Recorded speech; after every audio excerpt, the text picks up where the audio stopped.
പാലക്കാട് നെന്മാറ വിത്തിനശ്ശേരിയിൽ ഒരു നായയുണ്ട്. ആള് ചില്ലറക്കാരനല്ല, പുലിയെ ഓടിച്ച മിടുമിടുക്കനാണ്. ഒരു പുലിയെ എതിരിട്ട് തോൽപ്പിച്ച റോട്ട് വീലറാണ് ഈ നായ.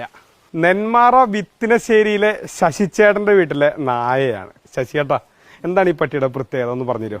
ഞാൻ തന്നെ രാത്രി ഒരു 2 മണിക്ക് 2:10 ഈ പട്ടി കുറയ്ക്കുന്നല്ല, ഇതിനെ ആക്രമിക്കാൻ വന്ന പോലെ ഒരു കരച്ചിൽ വരുന്നു. ഞാൻ പെട്ടെന്ന് ലൈറ്റ് ഇട്ട് വെളിയിൽ വരുമ്പോൾ പുലി അങ്ങോട്ടേക്ക് പോയി പട്ടി ഞാൻ പേടിച്ച് പെട്ടെന്ന് കടിച്ചു. ഞാൻ പട്ടിനെ കൂട്ടിക്കയറ്റിയപ്പോഴാണ് ഞാൻ പുലിയെ എന്താണെന്ന് അറിയാൻ വേണ്ടി ടെസ്റ്റ് പട്ടിയുടെ മേത്തൊന്നും പാടില്ല.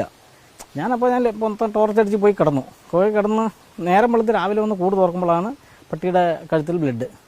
അപ്പോൾ എനിക്ക് സംശയം തോന്നി. ഞാൻ CCTV ചെക്ക് ചെയ്യുമ്പോഴാണ് പുലി ഇവനും ഏറ്റുമുട്ടി പുലീനെ മറിച്ചിടുന്ന ഒരു സീനാണ് കണ്ടത്. രാവിലെ പിടികിരിയും 1/2 ലിറ്റർ പാലും ദിവസം കൊടുക്കും. പിന്നെ ഒരു 10 മണിക്ക് ഒരു മുട്ട, പിന്നെ കോഴിക്കാലിൻ്റെ കൂടെ ചോറ് അങ്ങനെ കൊടുക്കുന്നത്. വൈകുന്നേരം ഞാൻ പുറത്ത് പോയിട്ട് ഒരു 7-8 മണിക്ക് വരും. ഞാൻ അപ്പം തന്നെ വന്ന് അഴിച്ചു വിടും.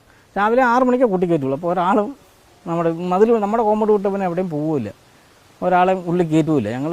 ഞങ്ങൾ വന്ന് ഗേറ്റ് തുറക്കാണ്ട് ഇതിനെ കൂട്ടിക്കയറ്റാൻ ഒരാൾ ഉള്ളിലേക്ക് വരില്ല. അതൊരു നല്ല ധൈര്യമാണ് ഞങ്ങൾക്ക്. വന്നവരെ തോളത്ത് കൈയെടുത്ത് വെക്കുവൻ. പിന്നെ നമ്മൾ ചെന്നാലേ അവൻ ആ കൈ മാറ്റുകയുള്ളൂ. അവർ അനങ്ങാണ്ട് അവിടെ നിന്നാൽ മതി, വേറെ പ്രശ്നമൊന്നുമില്ല.